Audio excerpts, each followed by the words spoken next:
والصلاة والسلام على رسول الله وعلى آله وصحبه أجمعين۔ عربی میں کہتے ہیں امر فوق الادب، صاحب کا حکم ہے، وگرنہ نہ ہی میں مقرر ہوں، نہ میں کو تقریر کرتا ہوں، تو یہ ان کا حکم ہے۔ آج مجھے یہاں پر آ کے بڑا اچھا لگا کہ آپ اس کام میں سارے لوگ مصروف ہیں کہ جو اللہ تبارک و تعالیٰ خود اور اس کے فرشتے اور پھر مومنین کو جو حکم دیا گیا ہے، تو یہ بڑی خوشی ہوئی۔ آپ چنیدہ لوگ ہیں، یہ ہر آدمی کے حصے میں نئی بات آتی، تو ماشاءاللہ میری طرف سے آپ تمام لوگ مبارکباد کے مستحق ہیں کہ وہ کام ان اللہ و ملائکتہ یصلون علی النبی، کہ اللہ اور اس کے حبیب پر اس کے فرشتے درود و سلام پیش کر رہے ہیں، اور پھر ہمیں چنیدہ لوگوں کو یا ایھا الذین آمنوا، اس میں یا ایھا الناس نہیں ہے، پورے قرآن میں یا ایھا الناس آیا ہے، لیکن بہت کم جگہ پر یا ایھا الذین آمنوا، تو یہ چنے ہوئے لوگ ہوتے ہیں۔ موروکو بلاد مغرب ایک شہر ہے، اور اس کا شہر ایک فاس، اس کو اولیاؤں کا شہر کہتے ہیں۔ وہاں پر ایک 11ویں صدی ہجری کے ایک غوث بخت حضرت سیدی عبدالعزیز الدباغ الادریسی الحسنی رضی اللہ تعالی عنہ ہوئے ہیں۔ تو یہ امی ولی تھے، لیکن اللہ تعالیٰ نے آپ کو غوث بخت اور غوث زمان بنایا۔ ان کے جو مرید تھے اور خلیفہ تھے، ان کا نام ہے ابن مبارک السلجماسی۔ ان کے مرید بھی ہیں اور خلیفہ بھی ہیں، اور یہ وہ شخصیت ہے کہ جنہوں نے سیدی عبدالعزیز الدباغ کے جو ملفوظات ہیں، صرف 5 یا 6 ماہ کے ملفوظات ہیں، وہ الابریز کی شکل میں ہمارے پاس موجود ہیں۔ یہ کتاب عربی میں ہے الابریز، یہ خطبات ہیں یا ملفوظات ہیں سیدی عبدالعزیز الدباغ کے۔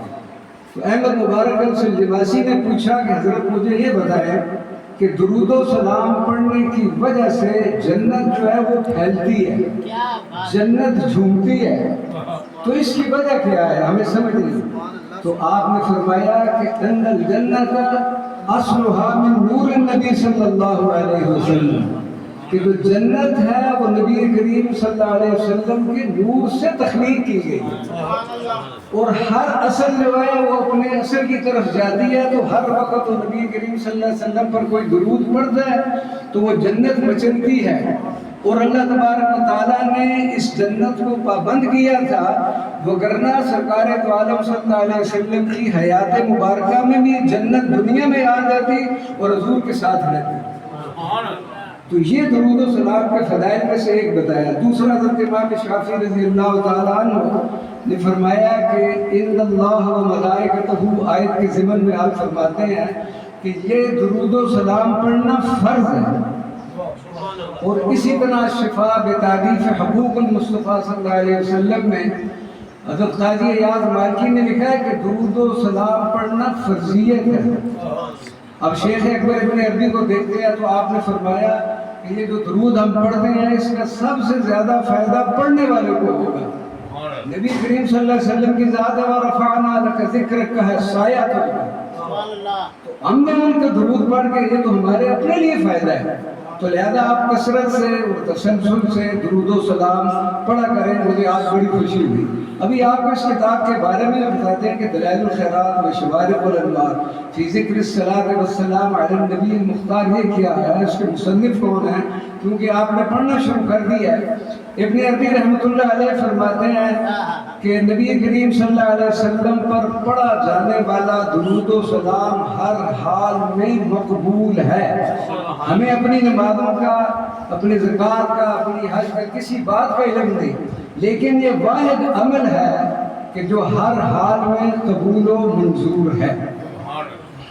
شام کے ایک بہت بڑے بزرگ ولی کامل حضرت ابو سلیمان الدارانی، درایا میں آپ کے مزار میں الحمدللہ حاضری دی ہے، تو آپ نے فرمایا کہ الصلاۃ علی النبی لا ترد، کہ نبی کریم صلی اللہ علیہ وسلم پر درود و سلام پڑھنے والا کبھی یہ واپس نہیں کیا جاتا، ہر حال میں قبول ہے۔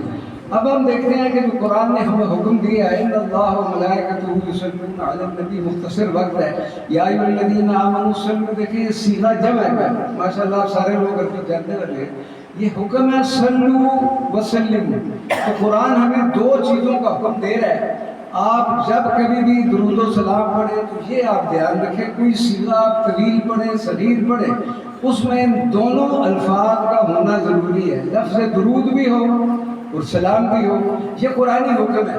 اور نبی کریم صلی اللہ علیہ وسلم اپنے صحابہ کرام کے جرمٹ میں آرام فرمائے تشریف فرمائے تو صحابہ کرام پڑھ رہے ہیں اللہم صلی علی محمد، وہ خاموش ہو گئے تو نبی کریم صلی اللہ علیہ وسلم نے، میں آپ کو حدیث کے الفاظ سناتا ہوں، لا تصلوا علی الصلاۃ البتراء، صحابہ مجھ پر یہ نامکمل درود مت بھیجیں، لا تصلوا علی الصلاۃ البتراء، بتراء کہتے ہیں نامکمل انکمپلیٹ درود پاک، تو فرمایا یا رسول اللہ وما الصلاۃ البتراء، یہ نامکمل درود کیا ہے؟ فرمایا آپ پڑھتے ہو اللہم صلی علی محمد، چپ ہو جاتے ہو، آل کا بھی ذکر ہے۔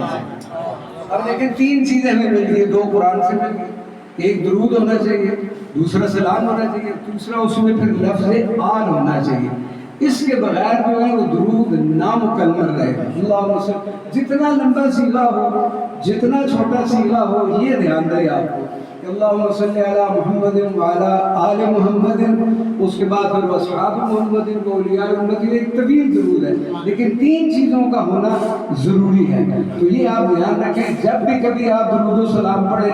اچھا اکثر ہمارے یہاں بڑی تنقید کی جاتی ہے کہ درود ابراہیمی پڑھو، درود ابراہیمی جو ہے صرف درود ہے، اس کے اندر صلات نہیں ہے، اس کے اندر صیغہ جو سلام ہے وہ نہیں ہے۔ اکثر لوگ کہتے ہیں تو درود ابراہیمی پڑھو گے، بھائی درود ابراہیمی اگر نماز سے باہر پڑھا جائے گا انکمپلیٹ ہے۔ اچھا نماز میں کس طرح کمپلیٹ ہے؟ اس کے بعد ہم پڑھتے ہیں السلام علیکم ایھا النبی، تب کمپلیٹ ہے۔ اس لیے اگر آپ نے درود ابراہیمی بھی پڑھنا ہے تو اس میں اللہم صلی وسلم ایک لفظ کا اضافہ کر دینا، قرآن کہہ رہا ہے، ورنہ قرآن کی مخالفت ہو جائے گی۔ صلو وسلم، درود اور سلام پڑھنا ہے، لہذا یہ دو تین چھوٹی باتیں ہیں، ان کو آپ ذہن میں رکھیں۔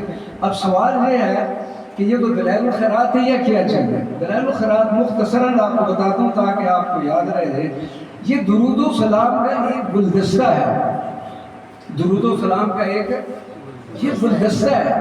ایک ولی کامل ہوئے ہیں 8ویں صدی ہجری کے مراکش میں، ان کا اسم گرامی محمد بن سلیمان الجزولی الشاذلی۔ اچھا اس کتاب کا پس منظر کیا ہے، کیسے لکھی تھی؟ آپ اپنے زمانے کے بڑے ولی کامل بزرگ ہوئے ہیں تو ایک وقت میں فاس ایک بہت بڑا شہر ہے مراکش کا، وہاں سے گزر رہے تھے، نماز عصر کا وقت تھا تو پانی کی آپ کو حاجت ہوئی کہ وضو کرنا ہے، نماز عصر کرنی ہے۔ کنواں تو موجود تھا لیکن پانی انتہائی گہرا تھا اور کنویں کے اوپر کوئی ڈول یا رسی وغیرہ تھی، آپ بہت پریشان ہوئے کہ کس طریقے سے اب پانی نکالا جائے۔ تو سامنے مکان میں ایک چھوٹی سی لڑکی بیٹھی ہوئی، وہ اس منظر کو دیکھ رہی تھی، تو اس نے کہا کہ آپ وہی شخصیت ہیں اور آپ بڑے پریشان ہیں، کیا مسئلہ؟ فرمایا کہ ہمیں وضو کرنا ہے اور نماز پڑھنا ہے اور ہمارے پاس پانی نہیں ہے۔ تو لڑکی آئی نیچے، اس نے کنویں میں اپنا لعاب پھینکا اور پانی جو ہے وہ باہر آ گیا۔ تو آپ نے پہلا اس سے سوال پوچھا بما نلت هذه المرتبہ، کہ اے لڑکی تجھے یہ مقام کہاں سے ملا ہے، کہ تجھے یہ کس طرح پتہ چلا ہے؟ تو فرمایا بکثرۃ الصلاۃ والسلام علی النبی المختار، کہ میں کثرت سے نبی کریم صلی اللہ علیہ وسلم پر درود و سلام پیش کرتی ہوں۔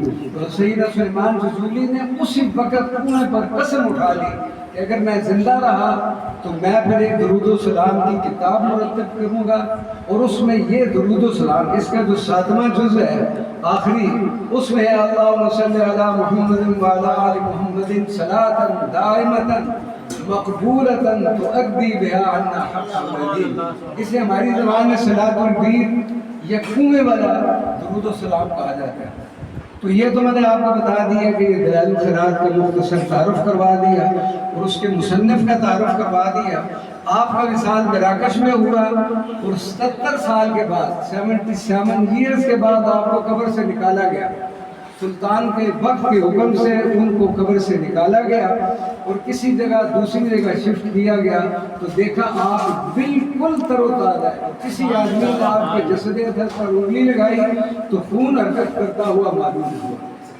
تو مراکش میں آپ کے مزار ہے، الحمدللہ اس بندہ نے اچھے کی حاضری بکثرت الصلاۃ والسلام علی النبی المختار، آپ کی قبر مبارک سے خوشبو آتی ہے آج۔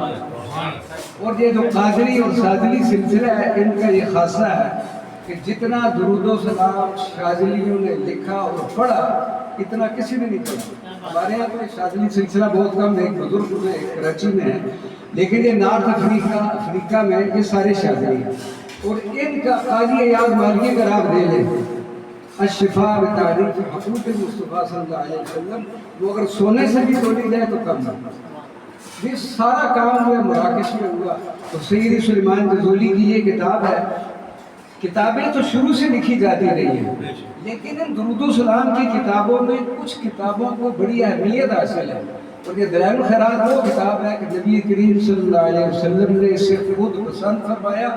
مراکش کے ایک بزرگ ولی ہوئے سیدی ابی الفلالی، یہ نابینا تھے. نبی کریم صلی اللہ علیہ وسلم نے پوری دلائل الخیرات انہیں حفظ کرائی. ابھی ہمارے یہاں تو حافظ قرآن موجود ہے، لیکن سلطنت عثمانیہ کے دور میں مسجد نبوی شریف میں 1918 تک ایک طرف حفاظ قرآن پاک کی تلاوت کر رہے ہیں، دوسری طرف دلائل الخیرات کے حفاظ بیٹھے ہوا کرتے ہیں.